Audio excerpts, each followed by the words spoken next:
Hi, it's Sue. Thanks for joining me for today's Bible reading. It's the reading for August 28th, and I'm reading Lamentations 1 through 336. So it's a new book today, only 2 readings from this book. And be sure to check the description for the link for the overview of this book, the Bible Project overview. And it's written by Jeremiah. It's the Lamentations of Jeremiah. Verse 1. How the city sits solitary that was full of people. She has become a widow who was great among the nations. She who was a princess among the provinces has become a slave. She weeps bitterly in the night. Her tears are on her cheeks. Among all her lovers, she has no one to comfort her. All her friends have dealt treacherously with her. They have become her enemies. Judah has gone into captivity because of affliction and because of great servitude. She dwells among the nations. She finds no rest. All her persecutors overtook her within the straits. The roads to Zion mourn because no one comes to the solemn assembly. All her gates are desolate. Her priests sigh. Her virgins are afflicted, and she herself is in bitterness. Her adversaries have become the head. Her enemies prosper, for Yahweh has afflicted her for the multitude of her transgressions. Her young children have gone into captivity before the adversary. All majesty has departed from the daughter of Zion. Her princes have become like deer that find no pasture. They have gone without strength before the pursuer. Jerusalem remembers in the days of her affliction and of her miseries all her pleasant things that were from the days of old, when her people fell into the hand of the adversary, and no one helped her. The adversaries saw her, they mocked at her desolations. Jerusalem has grievously sinned, therefore she has become unclean. All who honor her despise her, because they have seen her nakedness. Yes, she sighs and turns backward. Her filthiness was in her skirts. She didn't remember her latter end. Therefore she has come down astoundingly. She has no comforter. See, Yahweh, my affliction, for the enemy has magnified himself. The adversary has spread out his hand on all her pleasant things, for she has seen that the nations have entered into her sanctuary, concerning whom you commanded that they should not enter into your assembly. All her people sigh. They seek bread. They have given their pleasant things for food to refresh their soul. Look, Yahweh, and see, for I have become despised. Is it nothing to you, all you who pass by? Look and see if there is any sorrow like my sorrow, which is brought on me, with which Yahweh has afflicted me in the day of his fierce anger. From on high he has sent fire into my bones, and it prevails against them. He has spread a net for my feet. He has turned me back. He has made me desolate, and I faint all day long. The yoke of my transgression is bound by his hand. They are knit together. They have come up on my neck. He made my strength fail. The Lord has delivered me into their hands, against whom I am not able to stand. The Lord has set at nothing all my mighty men within me. He has called a solemn assembly against me to crush my young men. The Lord has trodden the virgin daughter of Judah as in a winepress. For these things I weep. My eye runs down with water, because the Comforter who should refresh my soul is far from me.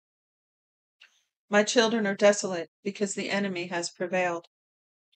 Zion spread out her hands. There is no one to comfort her. Yahweh has commanded concerning Jacob that those who are around him should be his adversaries. Jerusalem is among them as an unclean thing. Yahweh is righteous, for I have rebelled against his commandment. Please hear, all you peoples, and see my sorrow. My virgins and my young men have gone into captivity. I called for my lovers, but they deceived me. My priests and my elders gave up the spirit in the city, while they sought food for themselves to refresh their souls. Look, Yahweh, for I am in distress. My heart is troubled. My heart turns over within me, for I have grievously rebelled. Abroad, the sword bereaves. At home, it is like death. They have heard that I sigh. There is no one to comfort me. All my enemies have heard of my trouble. They are glad that you have done it. You will bring the day that you have proclaimed, and they will be like me. Let all their wickedness come before you. Do to them as you have done to me for all my transgressions. For my sighs are many, and my heart is faint. Chapter 2. How has the Lord covered the daughter of Zion with a cloud in his anger? He has cast the beauty of Israel down from heaven to the earth, and hasn't remembered his footstool in the day of his anger. The Lord has swallowed up all the dwellings of Jacob without pity. He has thrown down in his wrath the strongholds of the daughter of Judah. He has brought them down to the ground. He has profaned the kingdom and its princes. He has cut off all the horn of Israel in fierce anger. He has drawn back his right hand from before the enemy. He has burned up Jacob like a flaming fire which devours all around. He has bent his bow like an enemy. He has stood with his right hand as an adversary. He has killed all that were pleasant in the eye. In the tent of the daughter of Zion he has poured out his wrath like fire. The Lord has become as an enemy. He has swallowed up Israel. He has swallowed up all her palaces. He has destroyed his strongholds. He has multiplied mourning and lamentation in the daughter of Judah. He has violently taken away his tabernacle as if it were a garden.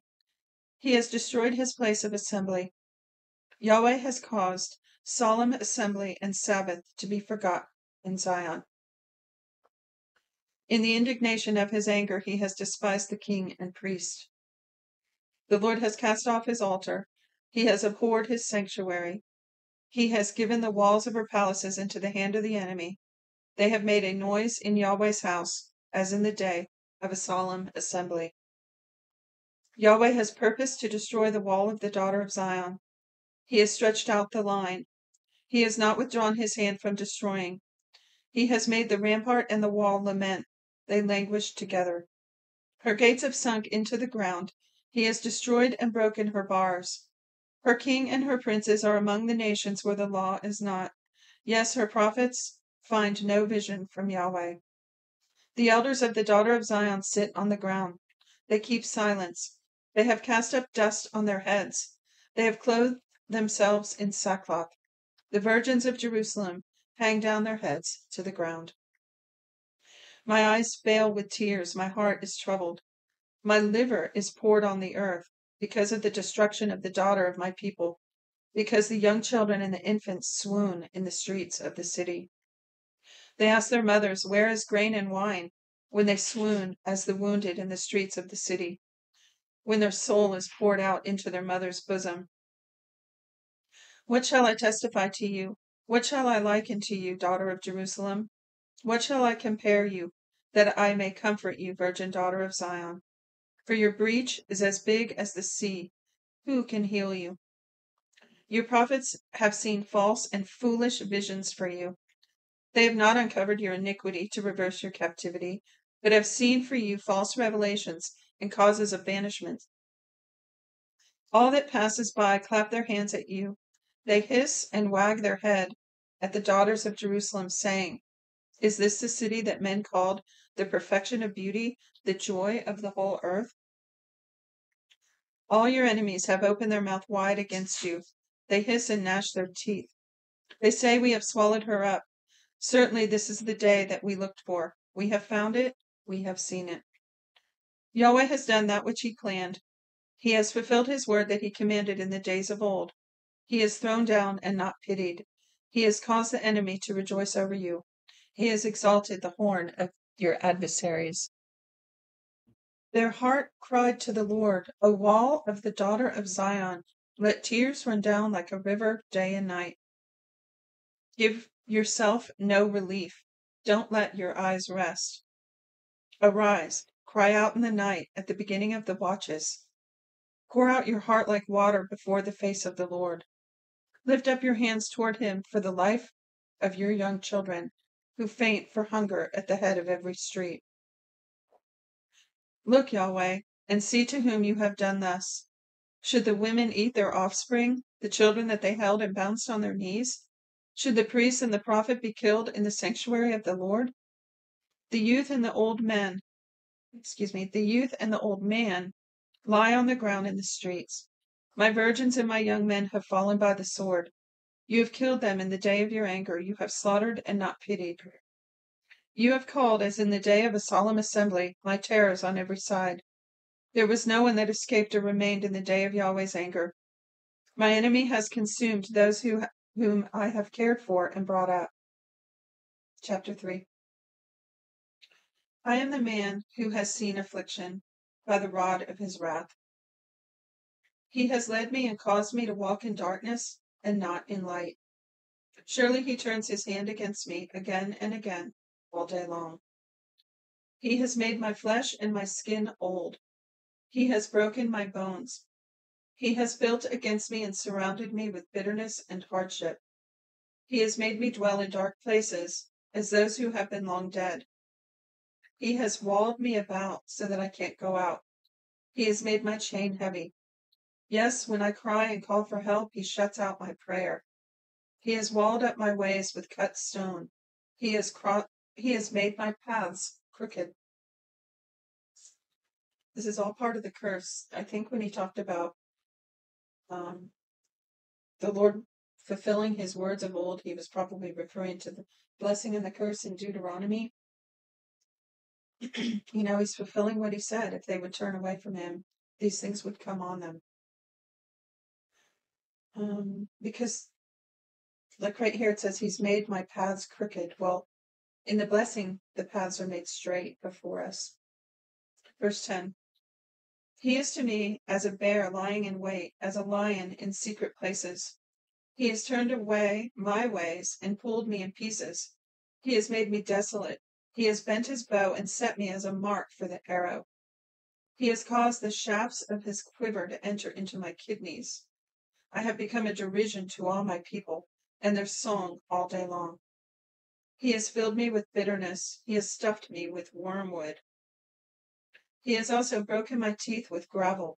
He has covered me with ashes. You have removed my soul far away from peace. I forgot prosperity. So prosperity is part of the blessing. See there? It would be a good study to look at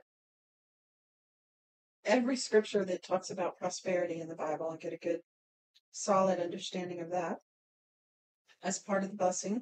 Verse 18, I said, my strength has perished along with my expectation from Yahweh. Remember my affliction and my misery, the wormwood and the bitterness. My soul still remembers them and is bowed down within me. This I recall to my mind, therefore I have hope. It is because of Yahweh's loving kindness that we are not consumed. That's right. There's the loving kindness again. And because his compassion doesn't fail. They are new every morning. Great is your faithfulness. Yahweh is my portion, says my soul. Therefore I hope in him. I'm going to back up and read that part again. This I recall to my mind, therefore I have hope. It is because of Yahweh's loving kindness that we are not consumed, because his compassion doesn't fail. They are new every morning. Great is your faithfulness.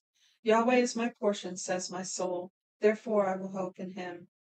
Yahweh is good to those who wait for him, to the soul who seeks him. It is good that a man should hope and quietly wait for the salvation of Yahweh. It is good that a man, it is good for a man that he bear the yoke in his youth. Let him sit alone and keep silence, because he has laid it on him. Let him put his mouth in the dust, if it is so that there may be hope. Let him give his cheek to him who strikes him. Let him be filled full of reproach. For the Lord will not cast off forever. For though he causes grief, yet he will have compassion, according to the multitude of his loving kindnesses. For he does not afflict willingly, nor grieve the children of men. To crush underfoot all the prisoners of the earth, to turn away the right of a man before the face of the Most High, to subvert a man in his cause, the Lord doesn't approve. That's the end of today's reading. Thank you for joining me. Shalom, shalom.